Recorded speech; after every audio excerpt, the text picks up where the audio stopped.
नुकत्याच झालेल्या पावसानं तूर पिकाचं मोठ्या प्रमाणात नुकसान झालंय। त्यामुळे देशातील तूर उत्पादनात आणखी घट येण्याची शक्यता आहे। त्यामुळे नव्या हंगामात तुरीसाठी म्हणजेच तूर उत्पादक शेतकऱ्यांना चांगला भाव मिळण्याची शक्यता आहे। सध्या तुरीला बाजारामध्ये 10,000चा सरासरी भाव मिळतोय।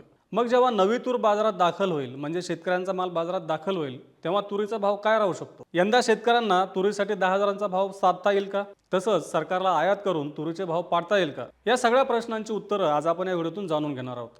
नमस्कार, मी अनिल जाधव, तुम्ही बघताय आपलं ॲग्रोवन। नुकत्याच झालेल्या पावसानं तूर बाजाराचं समीकरण बदलण्याची दाट शक्यता निर्माण झाली आहे। त्याचं महत्त्वाचं कारण म्हणजे हा जो पाऊस झाला, हा जो अवकाळी पाऊस झाला, हा पाऊस महत्त्वाच्या तूर उत्पादक पट्ट्यांमध्ये जास्त झालाय। महाराष्ट्र असेल किंवा कर्नाटक असेल या भागामध्ये नुकसान जास्त आहे। त्यामुळे साहजिकच तूर उत्पादनातील घट ही जास्त होऊ शकते असा अंदाज आहे। आता यंदा जर आपण पाहिलं तर आधीच तुरीची लागवड गेल्या वर्षीच्या तुलनेत कमी झाली आहे। त्यात दुष्काळाचा पिकाला फटका बसत आला। नुकत्याच झालेल्या पावसानं तूर उत्पादनातील घट जास्त होऊ शकते, कारण सध्या तूर पीक हे फुलोरा आणि शेंगा पक्व होण्याच्या स्थितीत आहे। त्यामुळे हा जो पाऊस झाला याचा फटका जास्त झाला आहे। यामुळेच उत्पादनात जास्त घट होऊ शकते असा अंदाज आहे। आधी दुष्काळी परिस्थिती आणि आता अवकाळी पाऊस या दोन्ही कारणांमुळे यंदा देशातील तूर उत्पादन मोठ्या प्रमाणात घटणार आहे। यंदा उत्पादन गेल्या वर्षाच्या तुलनेत किमान 20 ते 30% कमी राहू शकतं असा अंदाज आहे। गेल्या वर्षी उत्पादन किती होतं तर 33 लाख टन। यंदा जर आपण सगळा आढावा घेतला, दुष्काळ, सध्याचा पाऊस आणि पिकाची परिस्थिती, तर एक असा अंदाज वर्तविला जातो की यंदाचं उत्पादन 30 लाख टनांपेक्षा कमी राहू शकतं। कारण महत्त्वाच्या महाराष्ट्र आणि कर्नाटक या दोन तूर उत्पादक राज्यांमध्ये तूर पिकाला जास्त फटका बसलाय। त्यामुळे उत्पादनात होणारी घट ही जास्त असेल। आता आपली नवी तूर जानेवारी नंतर बाजारात यायला सुरुवात होईल, म्हणजे आपल्या तुरीचा नवा हंगाम सुरू होईल। या काळामध्ये मग शेतकऱ्यांना किती तुरीला भाव मिळू शकतो?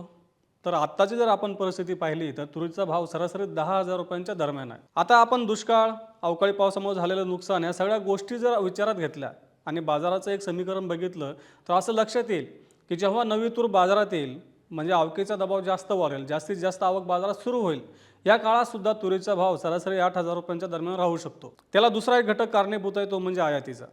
पण सध्या आपण जर केवळ देशातील समीकरण बघितलं उत्पादन आणि मागणीचं, तर ऐन हंगामात सुद्धा आपल्याला 8,000 रुपयांच्या दरम्यान भाव दिसू शकतो।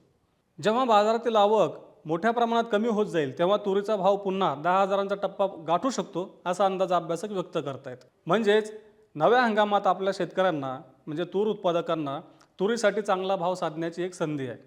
आता आपण बघतोय की सध्या जो काही भाव बाजारामध्ये सुरू आहे 10,000 12,000 रुपये, याचा फायदा शेतकऱ्यांना होत नाही आहे, कारण शेतकऱ्यांनी यापूर्वीच तुरीची विक्री केली होती। या सगळ्या तेजीचा फायदा आता स्टॉकिस्ट आणि व्यापाऱ्यांना होतोय। पण नव्या हंगामात मात्र शेतकऱ्यांना सुद्धा संधी मिळू शकते। जसं आधी म्हटल्याप्रमाणे तूर बाजारावर आणखी एक दबाव येण्याचं कारण असेल ते म्हणजे आयातीचं। पण आयातीमुळे एवढं घाबरण्याची गरज नाही आहे, कारण आपल्या देशामध्ये मागणी आणि पुरवठा जेवढी तूट असेल तेवढी तूट ही आयातीतून भरून निघणार नाही। म्हणजेच आयात होईल परंतु त्याचा फारसा परिणाम आपल्या बाजारावर दिसून येणार नाही। त्यामुळेच म्हटलं की ऐन आवकेच्या हंगामात म्हणजे जेव्हा आपली तूर जास्तीत जास्त बाजारात येते, म्हणजे शेतकरी जेव्हा जास्तीत जास्त तूर विकतात, त्या काळात सुद्धा आपल्याला तुरीसाठी बाजारामध्ये 8,000च्या दरम्यान भाव पाहायला मिळू शकतो। पण आपल्याला माहिती आहे की जेव्हा देशामध्ये तुरीचे भाव चांगले असतात तेव्हा निर्यातदार देशसुद्धा कमी भावामध्ये तूर निर्यात करण्यासाठी इच्छुक नसतात। पण आपल्या देशातील काही आयातदारांनी 6,000 7,000 रुपयांनी आयातीचे करार यापूर्वी केलेले आहेत। मग ती तूर बाजारात येऊ शकते। त्याचा काहीसा परिणाम आणि आपल्या देशातील उत्पादन म्हणजे आवकेचा परिणाम एकूण लक्षात घेतला आपल्याला सरासरी 8,000 रुपये कमाल पातळी दिसू शकते। पण जेव्हा आपली आवक कमी होईल, तुरीची मागणी चांगली राहील, या काळामध्ये आपल्याला म्हणजे शेतकऱ्यांना सुद्धा 10,000 रुपयांचा भाव मिळू शकतो असा अंदाज तूर बाजारातील अभ्यासक, निर्यातदार आणि आयातदार व्यक्त करतायत। त्यामुळे यंदा आपलं उत्पादन घटलंय, तुरीला मोठ्या प्रमाणात फटका बसलाय, त्यामुळे आपल्या हाती येणारं उत्पादन कमी असेल। या काळात शेतकऱ्यांना चांगला भाव मिळाला तरच तुरीचं पीक परवडणार आहे। त्यामुळे आपल्याला विक्रीसाठी म्हणजे चांगला भाव साधण्यासाठी आम्ही ही माहिती देत असतो।